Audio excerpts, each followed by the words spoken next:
Hello दोस्तों, नमस्कार। दिन भर की बड़ी खबर बिना देरी के बताएंगे, जहां सबसे पहले बताएंगे भारत का मिराज 2000 फाइटर जेट की ताकत अब चीन पहचानेगा। जी हां दोस्तों, भारत और ताइवान दोनों करते हैं इसका इस्तेमाल। बताएंगे ड्रैगन को अब कैसे ये मौका लगने वाला है कि भारतीय फाइटर जेट को चला पाएगा दोस्तों। तो वहीं बताएंगे चीन के गुलाम मुइजू को करारा जवाब देंगे भारत के ये दो सैन्य अड्डे हिंद महासागर में। जिनपिंग की चाल कैसे होगी फेल। तो वहीं बांग्लादेश में फंसे मेडिकल स्टूडेंट के लिए मसीहा बनी अपनी भारतीय सीमा बल। जी हां, बीएसएफ को लेकर बहुत बड़ी जानकारी। तो वहीं अगर अमेरिका में डोनाल्ड ट्रंप बन गए अगले राष्ट्रपति, तो वो 5 काम कौन से हैं जो भारत को करना बेहद जरूरी हो जाएगा, सबसे पहले आपको बताएंगे दोस्तों। कोई नहीं जानकारी देने वाला। तो वहीं बताएंगे रांची में केंद्रीय गृह मंत्री अमित शाह जी का पीछा कर रहा था एक युवक, पुलिस ने कर लिया अरेस्ट। पता लग गया क्या था उसके पीछे कारण, सारी जानकारियां बताएंगे। बस आप वीडियो के अंत तक बने रहेगा। और खबरों में आगे बढ़ने से पहले अपने देश भारत का पुरजोर समर्थन करते हैं और विकास होते हुए देखना चाहते हैं तो वीडियो को लाइक करके चैनल को सब्सक्राइब करके बेल आइकन दबा के कमेंट में जय हिंद अवश्य कह दीजिएगा। तो बात करें पहली बड़ी खबर की, जहां जम्मू में बड़ी बैठक। बढ़ती आतंकी घटना पर एलजी ने की उच्च स्तरीय सुरक्षा समीक्षा की बैठक, सेना प्रमुख भी रहे शामिल। बताते जम्मू संभाग में पिछले कुछ दिनों में बड़ी आतंकी घटनाओं के मद्देनजर उपराज्यपाल मनोज सिन्हा की अध्यक्षता में सुरक्षा एजेंसियों की हुई उच्च स्तरीय बैठक में आतंकवाद पर काबू पाने की रणनीति बनाई गई। सुरक्षा ग्रिड को मजबूत करने के साथ ही सीमा पार से घुसपैठ की घटनाओं पर जीरो टॉलरेंस की नीति अपनाने का फैसला किया गया। बैठक में सेना प्रमुख लेफ्टिनेंट जनरल उपेंद्र द्विवेदी के अलावा बीएसएफ व सीआरपीएफ के महानिदेशक, जम्मू कश्मीर के डीजीपी आरआर स्वैन समेत अन्य सुरक्षा एजेंसियों के अधिकारी शामिल हुए। जी हां, सूत्रों के अनुसार बैठक में कठुआ और डोडा में हुए आतंकी हमले पर विस्तृत चर्चा हुई। आतंकियों द्वारा हमला करने के लिए अपनाई जा रही रणनीति का विश्लेषण करके उसके तहत सुरक्षा ग्रिड मजबूत करने व जवाबी हमले की रणनीति बनाने पर चर्चा हुई है। ऐसे में हर भारतीयों के मन में यही सबसे बड़ा सवाल है कि कब तक ऐसे ही मीटिंग्स बैठा करके चर्चाएं की जाएंगी। अगर आप भी मानते हैं कि तुरंत प्रभाव से करारा जवाब दिया जाना चाहिए और जरूरत पड़े तो घर में घुसकर मारना चाहिए, तो अपनी राय अवश्य दीजिएगा। तो दोस्तों वहीं आपको बता दें, मिराज 2000 फाइटर जेट की ताकत जानेगा अब पहचानेगा अब चाइना। भारत और ताइवान दोनों करते हैं इसका इस्तेमाल। यूएई की मदद से ड्रैगन कर पाएगा इसका पड़ताल। जी हां, चीनी वायुसेना और संयुक्त अरब अमीरात एयरफोर्स चीन के शिनजियांग प्रांत में फाल्कन शील्ड 2024 नाम से संयुक्त हवाई अभ्यास का दूसरा संस्करण आयोजित कर रहे हैं। इस अभ्यास में चीनी पीपुल्स लिबरेशन आर्मी की वायुसेना ने अपने 2 लड़ाकू विमानों J-10C और J-16 को तैनात किया है। वहीं यूएई की वायुसेना UAEAF अपने मिराज 2000 फाइटर जेट के साथ ताकत दिखा रही है। खास बात यह है कि फ्रांसीसी मूल के मिराज 2000 विमानों का इस्तेमाल चीन के 2 प्रमुख प्रतिद्वंदी भारत और ताइवान इस्तेमाल करते हैं। इस अभ्यास में चीन को मिराज की ताकत को जानने का भी मौका मिलेगा। उसको पता चलेगा कि भारत के साथ पंगा लेना अब कितना मुश्किल हो चुका है। जी हां, तो वहीं बता दें चीन के गुलाम मुइजू को करारा जवाब देंगे भारत के ये 2 सैन्य अड्डे हिंद महासागर में। जिनपिंग की चाल कैसे होगी फेल, आपको बता दें भारत ने हिंद महासागर में एक ऐसा प्लान बनाया है जिसे जानने के बाद मालदीव के चीन पलस्त राष्ट्रपति मोहम्मद मुइजू का टेंशन में आना तय है। इस योजना से भारतीय सैनिकों को देश से बाहर निकालने वाले मुइजू को करारा जवाब मिलेगा। इसके साथ ही हिंद महासागर में चीन के मंसूबों को भी भारत फेल कर सकेगा। भारत सरकार ने मालदीव के पास 2 सैन्य हवाई क्षेत्र बनाने की योजना को मंजूरी दे दी है। इनमें से एक हवाई क्षेत्र लक्षद्वीप के मिनिकॉय द्वीप पर बनाया जाएगा, जो मालदीव से लगभग 80 किलोमीटर की दूरी पर स्थित है। यहाँ से लड़ाकू और परिवहन दोनों विमानों का संचालन किया जा सकेगा। इसके अलावा लक्षद्वीप में ही अगाटी द्वीप एक मौजूदा सैन्य सुविधा को एक विस्तारित हवाई क्षेत्र में बदला जाएगा, जिसका उपयोग भारतीय सैन्य बल और नागरिक एयरलाइनर दोनों कर सकेंगे। तो दोस्तों वहीं आपको बता दें, बांग्लादेश में फंसे मेडिकल स्टूडेंट्स के लिए मसीहा बनी बीएसएफ। अब तक 1000 भारतीय छात्र वापस लौटे। जी हां, बांग्लादेश में इन दिनों हालात सामान्य नहीं है। सरकारी नौकरियों में कोटा सिस्टम खत्म करने की मांग को लेकर छात्र हिंसक विरोध प्रदर्शन कर रहे हैं। हालात को नियंत्रित करने के लिए राष्ट्रव्यापी कर्फ्यू लागू किया गया है। इसके बाद करीब 1000 भारतीय छात्र बांग्लादेश से वापस लौटे हैं। आपको बता दें कि हिंसक झड़पों में अभी तक 115 से अधिक लोग मारे गए हैं। त्रिपुरा से सटे बांग्लादेश के सीमावर्ती जिले ब्राह्मणबाड़िया मेडिकल कॉलेज में पढ़ने वाले 36 छात्रों के लिए बीएसएफ मसीहा बन गया है। दरअसल 20 जुलाई की सुबह त्रिपुरा फ्रंटियर के महानिरीक्षक पीयूष पुरुषोत्तम पटेल के पास बांग्लादेश के ब्राह्मणबाड़िया मेडिकल कॉलेज में पढ़ने वाले एक छात्र के पेरेंट्स का फोन आया। उन्हें वहां फंसे भारतीय छात्रों की दुर्दशा के बारे में बताया गया। साथ ही कहा गया कि इंटरनेट और मोबाइल नेटवर्क न होने के कारण छात्रों की कुशल सक्षम पता करना मुश्किल हो रहा है। ऐसे में आईजी बीएसएफ ने कामिला में बॉर्डर गार्ड्स बांग्लादेश यानी बीजीपी के क्षेत्र कमांडर से कांटेक्ट किया और दोनों सीमा सुरक्षा बलों के बीच चैनल एक्टिव किए। जी हां, तो वहीं बता दें दें, अमेरिका में ट्रंप अगर राष्ट्रपति बन जाते हैं तो वो 5 काम जो भारत को करना बेहद जरूरी होगा वो आपको बता दें। अमेरिकी राष्ट्रपति चुनाव पर दुनिया भर की नजरें लगी हुई हैं। इस बार तो काफी ज्यादा स्ट्रांगली भारत भी अमेरिका पर नजरें गड़ाए बैठा है। चुनाव प्रचार के दौरान रिपब्लिकन उम्मीदवार डोनाल्ड ट्रंप और डेमोक्रेट्स उम्मीदवार जो बाइडेन एक दूसरे के खिलाफ बढ़त बनाने में जुटे हैं। अमेरिका समेत दुनिया के छोटे बड़े देशों की नजरें डोनाल्ड ट्रंप के भाषणों पर अधिक है। फिलहाल मीडिया रिपोर्ट में ट्रंप अपने प्रतिद्वंदी जो बाइडेन पर भारी पड़ते दिखाई दे रहे हैं। ऐसे में अगर राष्ट्रपति ट्रंप सत्ता में वापसी करते हैं तो कई देशों के लिए अमेरिका के साथ मौजूदा राजनयिक समीकरणों में बदलाव हो तो हैरानी नहीं होनी चाहिए। ऐसे में सवाल है कि आखिर भारत को ट्रंप के दोबारा राष्ट्रपति बनने पर क्या कुछ करने की आवश्यकता है, जिसमें पहले नंबर पर है ट्रेड पॉलिसी पर विचार करना होगा, दूसरा है सुरक्षा और गठबंधन मामले में बेहतर स्थिति। यानी रिपोर्ट के अनुसार सुरक्षा और गठबंधन सुरक्षा के मामले में भारत यूरोप और एशिया में अमेरिका के उन सहयोगियों से बेहतर स्थिति में हो सकता है जिन्हें अमेरिका के छोड़े जाने का डर है। रिपब्लिकन अमेरिका को दुनिया से अलग थलग नहीं करना चाहते। तो वहीं तीसरा है इमिग्रेशन पर काम करने के लिए तैयारी करनी होगी। चौथा ऊर्जा क्षेत्र में महत्वपूर्ण साझेदारी। रिपब्लिकन बाइडेन प्रशासन के हरित संक्रमण के व्यापक एजेंडे को खत्म करने के लिए दृढ़ है। ट्रंप औद्योगिक नीति के माध्यम से अमेरिका को ऊर्जा महाशक्ति बनाने का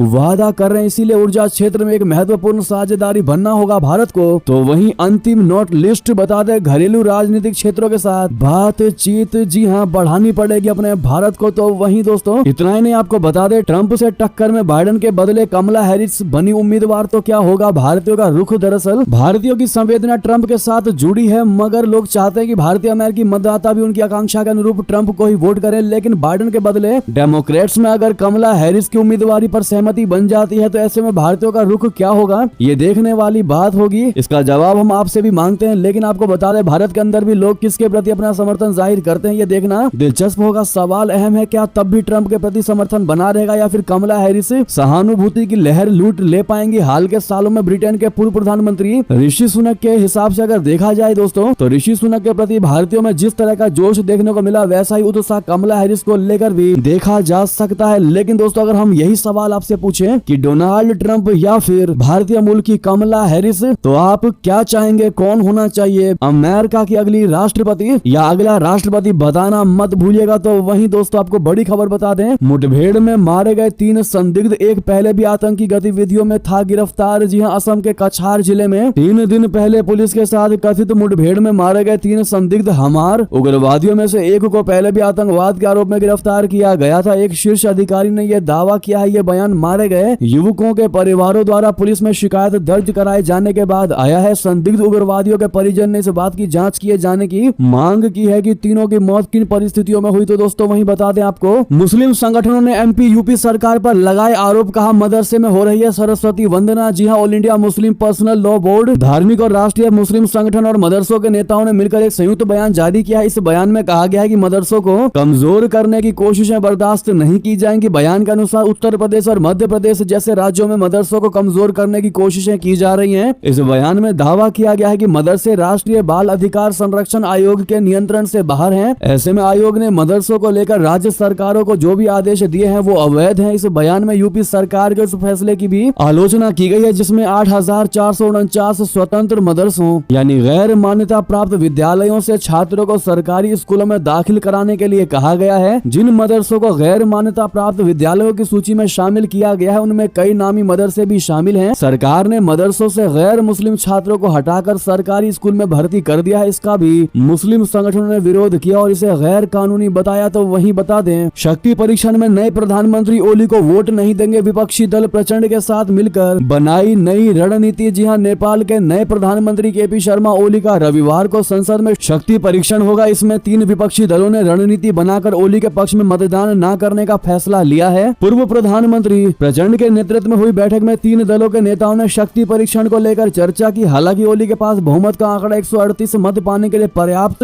165 से ज्यादा सदस्य हैं। पिछले सप्ताह नेपाल के पूर्व प्रधानमंत्री पुष्प कमल दहल प्रचंड की कम्युनिस्ट पार्टी ऑफ नेपाल माओवादी सेंटर से ओली की communist party of Nepal unified मार्क्सवादी लेनिनवादी ने समर्थन वापस ले लिया था, जिसके बाद प्रचंड की सरकार गिर गई। तो वहीं आपको बता दें, पीएम बताएं कि यूपी सरकार के आदेश का समर्थन करते हैं या नहीं। जी हां, अब महबूबा मुफ्ती ने भी कांवड़िया वाले खबरों पर खोला है मोर्चा। आपको बता दें, महबूबा मुफ्ती ने पीएम मोदी पर सवाल उठाते हुए कहा कि पीएम मोदी को ये स्पष्ट करना चाहिए कि वो यूपी सरकार के आदेश का समर्थन करते हैं या नहीं करते। यूपी सरकार ने कांवड़ यात्रा के दौरान दुकानदारों को आदेश दिया है कि वे अपनी दुकानों के नाम प्रदर्शित करें। महबूबा मुफ्ती ने कहा कि ये असंवैधानिक है यानी कि अनकॉन्स्टिट्यूशनल है और इस बात का उदाहरण है कि वे संविधान को बदलना चाहते हैं। महबूबा ने कहा कि पीएम को बोलना चाहिए और स्पष्ट करना चाहिए कि वे इसका समर्थन करते हैं या नहीं करते। मुफ्ती ने कहा यह स्पष्ट है कि भाजपा संविधान को नष्ट करना चाहती है जो व्यक्ति को हर खुला अधिकार देता है। पीडीपी प्रमुख ने कहा कि हाल ही में हुए लोकसभा चुनावों में वे 350 सीटों से घटकर 240 पर आ गए, लेकिन अभी भी अपने तौर तरीकों में सुधार नहीं कर रहे हैं। ये उन लोगों के लिए एक संकेत है जिन्होंने उन्हें वोट दिया है कि वे देश के संविधान को कैसे नष्ट करना चाहते हैं। अब ऐसे में दोस्तों हमारा सवाल आपसे यही है कि क्या उत्तर प्रदेश की सरकार ने जो ये कांवड़ यात्रा के दौरान दुकानदारों को आदेश दिया है कि वो अपनी दुकानों के नाम प्रदर्शित करें, क्या ये फैसला सही है या गलत? कमेंट में इसका जवाब आप लोग जरूर दीजिएगा। देखते हैं भारत की जनता मेजोरिटी में क्या अपनी राय रखती है। तो वहीं बता दें न्यूजीलैंड का पुनः प्रधानमंत्री बनने पर क्रिस्टोफर लुक्सन को पीएम मोदी ने दी बधाई। भारत के साथ संबंधों पर कह दी ये बात। जी हां, प्रधानमंत्री नरेंद्र मोदी जी ने अपने न्यूजीलैंड के समकक्ष क्रिस्टोफर लुक्सन को दोबारा निर्वाचित होने पर बधाई दी है। पीएम मोदी ने इसके साथ ही भारत न्यूजीलैंड संबंधों को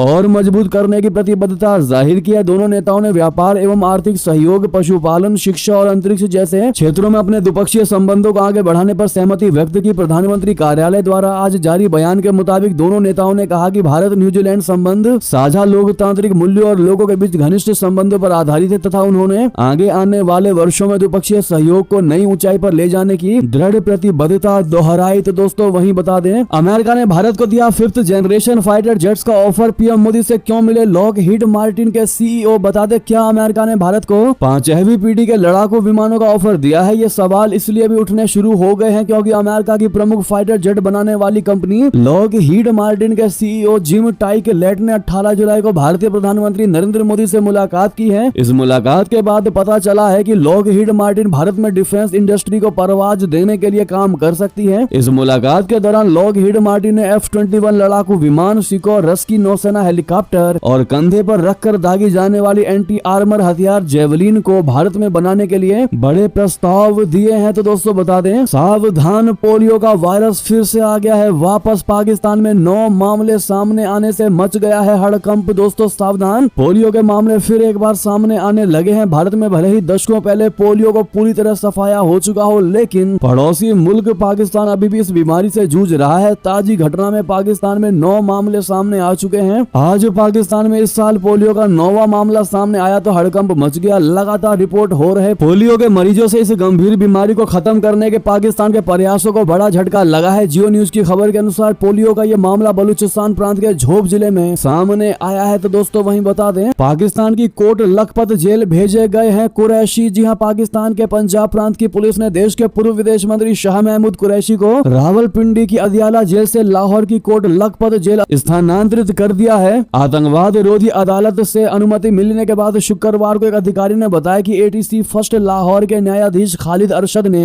DIG ऑपरेशन की तरफ से दायर आवेदन के बाद कुरैशी को दूसरी जेल में भेजने की अनुमति दी। इसके बाद उन्हें अदियाला जेल से कोट लखपत जेल भेज दिया गया। तो वहीं बता दें यमन पर इजराइल की air strike, power station, oil depot पर बड़ा अटैक, 3 की मौत, 80 घायल की खबर। बता दें इजराइल ने तेल अवीव पर हूती ड्रोन हमले के जवाब में यमन पर हमला कर दिया। हूती से जुड़े अल मसीरा टीवी ने कहा कि शनिवार को हुए इस हमले में होदेदा में ऑयल डिपो और एक पावर स्टेशन को निशाना बनाया गया। इजराइल के इस ड्रोन हमले में अब तक 3 लोगों के मारे जाने की पुष्टि हुई है तो वहीं 80 से ज्यादा लोग गंभीर रूप से घायल हो गए हैं। स्वास्थ्य मंत्रालय ने एक बयान में कहा कि होदेदा बंदरगाह में तेल डिपो सुविधाओं पर हुए इजरायली हमलों से कई लोगों की मौत हुई है, वहीं कई लोगों को चोटें आई हैं। तो दोस्तों वहीं बता दें मलेशिया के नए सम्राट सुल्तान इब्राहिम की तोपों की सलामी के साथ धूमधाम से की गई ताजपोशी। जी हां, मलेशिया के नए अरबपति सम्राट सुल्तान इब्राहिम इस्कंदर की शनिवार को परंपरा के अनुरूप तोपों की सलामी समेत पूरे धूमधाम के साथ ताजपोशी की गई। उन्होंने 5 साल के कार्यकाल के दौरान निष्पक्ष रूप से शासन करने का संकल्प लिया। वो एक अद्वितीय परिवर्तनशील राजशाही प्रणाली के तहत काम करेंगे। सुल्तान इब्राहिम ने 31 जनवरी को शपथ ली थी। यहाँ के नेशनल पैलेस में आयोजित एक भव्य समारोह में 20 जुलाई को सुल्तान इब्राहिम इस्कंदर को औपचारिक रूप से मलेशिया के 17वें सम्राट के रूप में राज्याभिषेक किया गया। तो वहीं बता दें अदन की खाड़ी में नहीं थम रहे हमले, हूती विद्रोहियों ने सिंगापुर के झंडे वाले जहाज को ही बना दिया निशाना। जी हां दोस्तों, हूती विद्रोहियों द्वारा कथित रूप से किए गए हमले में सिंगापुर के ध्वज वाला एक जहाज क्षतिग्रस्त हो गया। सिंगापुर के समुद्री और बंदरगाह प्राधिकरण ने शुक्रवार को एक बयान में ये जानकारी दी। MPA ने बताया कि उससे सूचना मिली है कि अदन की खाड़ी से गुजरने के दौरान कंटेनर जहाज लोबीविया पर हमला हुआ, जिससे इसमें आग लग गई। इसने कहा कि हालांकि चालक दल ने आग को बुझा दिया। चैनल न्यूज एशिया ने अधिकारियों का हवाला देते हुए बताया कि चालक दल में सिंगापुर का कोई नागरिक शामिल नहीं था और जहाज पर सभी कर्मचारी सुरक्षित हैं। तो दोस्तों वही बता दें, डोनाल्ड ट्रंप पर गोली चलाने से पहले हमलावर ने की थी रैली वाली जगह की रेखी उड़ाया था ड्रोन। रिपोर्ट में बड़ा दावा। जी अमेरिका के पूर्व राष्ट्रपति डोनाल्ड ट्रंप पर पिछले दिनों हुए जानलेवा हमले के मामले में बड़ा दावा किया गया है। बड़ा खुलासा हुआ। रिपोर्ट में कहा गया है कि ट्रंप पर हमला करने से पहले हमलावर, इसका नाम थॉमस मैथ्यू क्रुक्स था, उसने रैली से पहले रैली स्थल पर ड्रोन उड़ाकर रेखी की थी और हवाई फुटेज को कैप्चर किया था। अमेरिकी media house wall street journal ने जांच अधिकारियों के हवाले से यह रिपोर्ट में दावा किया है। रिपोर्ट में बताया गया है कि यह घटना डोनाल्ड ट्रंप पर हुए जानलेवा हमले के लिए जिम्मेदार सुरक्षा चूक को उजागर करती है। तो वहीं बता दें, बराक ओबामा ने ऐसी क्या सलाह दे दी कि खफा हो गए जो बाइडेन, बता दिया उनको धोखेबाज। जी हाँ, अमेरिकी राष्ट्रपति जो बाइडेन इन दिनों चिढ़े चिढ़े से नजर आ रहे हैं। वे अपनी ही डेमोक्रेटिक पार्टी के नेताओं से तंग महसूस कर रहे हैं, जो उनकी सेहत और कम होती याददाश्त को आधार बनाकर राष्ट्रपति पद की दौड़ से पीछे हटने की सलाह दे रहे हैं। वे खास तौर से पूर्व राष्ट्रपति बराक ओबामा और पूर्व कांग्रेस स्पीकर नैन्सी पेलोसी से नाराज हैं, जो खुले तौर पर कुछ तो नहीं कह रहे हैं, लेकिन अंदरूनी बातचीत में हार की संभावना देखते हुए बाइडेन को दावेदारी से पीछे हट जाने की एडवाइस देते नजर आते हैं। पार्टी में अंदरूनी खींचतान पर यह रिपोर्ट ऐसे वक्त सामने आई है जब ट्रंप से आमने सामने की बहस में बाइडेन के कमजोर प्रदर्शन के बाद कई डेमोक्रेट्स उसने राष्ट्रपति पद की दावेदारी से पीछे हट जाने की अपील कर चुके हैं। बाइडेन के नजदीकी समर्थक रहे पूर्व राष्ट्रपति बराक ओबामा और पूर्व कांग्रेस स्पीकर नैन्सी पेलोसी ने इस मुद्दे पर खुलकर कुछ भी कहने से परहेज किया। हालांकि अपने नजदीकी नेताओं के साथ बातचीत में ओबामा बाइडेन की जीत की संभावनाओं पर चिंता जाहिर कर चुके हैं। ऐसे में ओबामा का ये बयान कि जो बाइडेन को दोबारा सोचना चाहिए कि वो चुनाव लड़े या ना लड़े, इस बयान के बाद जो बाइडेन वाकई में गुस्से में दिखाई दिए हैं। तो वहीं आपको बता दें, चीन में भारी बारिश के बीच भरभरा कर गिर गया पुल, कम से कम 11 की मौत की खबर। जी हां, अपनी उन्नत तकनीक और मॉडर्न इंफ्रास्ट्रक्चर के लिए मशहूर चीन में एक पुल ढह गया और 11 लोगों की मौत हो गई। उत्तर पश्चिमी चीन के शानगजी प्रांत में एक राजमार्ग पुल के आंशिक रूप से ढह जाने से शनिवार सुबह तक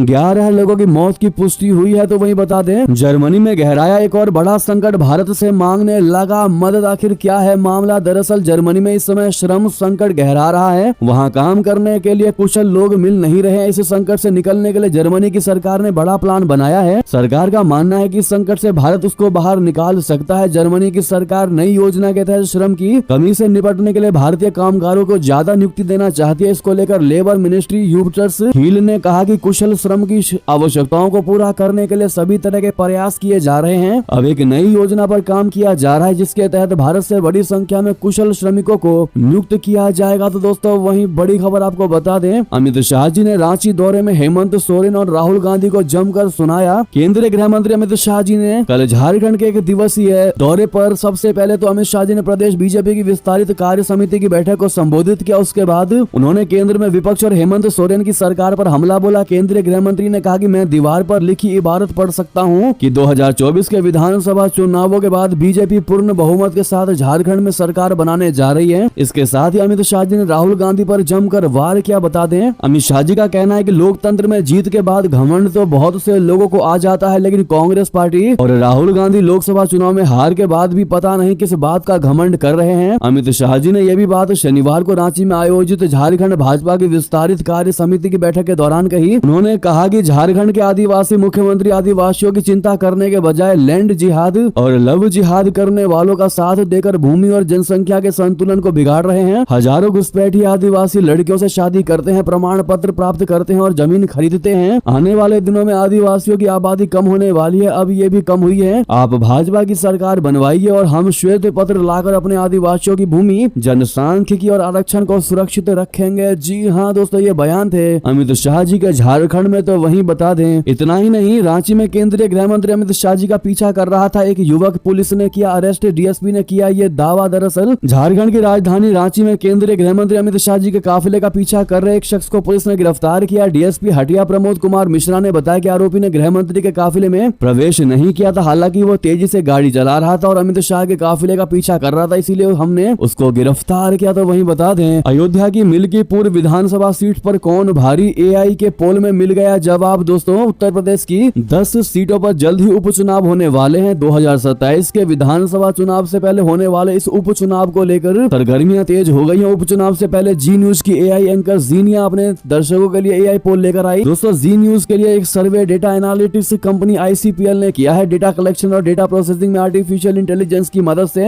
ये आंकड़े तैयार किए गए हैं। जिन 10 सीटों पर होने वाले उपचुनाव होने हैं उनमें मिल्कीपुर सबसे खास है। ऐसे में इसी बीच अयोध्या की मिल्कीपुर विधानसभा सीट पर कौन भारी है, इसके बारे में बीजेपी को विनर बताया गया है 52% सीट के साथ। वहीं एसपी को 48% सीट दिखाया गया है। आंकड़े आस पास ही हैं, लेकिन इस सर्वे में बीजेपी की जीत होती नजर आ रही है। तो दोस्तों वहीं बता दें, मोदी सरकार की अब और बढ़ेगी ताकत। इस दल का एनडीए में आना लगभग तय। जी हां, लोकसभा चुनाव में अलग अलग लड़ने के बाद तमिलनाडु खाता खोलने में विफल रही भाजपा और AIADMK फिर से साथ में आ सकते हैं। AIADMK की राजग में वापसी के लिए भाजपा सही समय का इंतजार कर रही है। 2026 में होने वाले विधानसभा चुनाव के पहले यह सुनिश्चित माना जा रहा है, लेकिन उसके पहले भी AIADMK की राजग में वापसी हो सकती है। जी हाँ दोस्तों, तो वहीं बता दें, ये थी अभी की सारी बड़ी खबरें। आपको हमारी खबर कैसी लगी? आशा करता हूँ बहुत अच्छी लगी होगी। थोड़ी भी अच्छी लगी तो वीडियो को लाइक करके, चैनल को सब्सक्राइब करके, बेल आइकन दबा के कमेंट में जय हिंद कहना मत भूलिएगा। मिलते हैं अगली बड़ी खबर में। आप सभी का बहुत बहुत धन्यवाद। जय हिंद।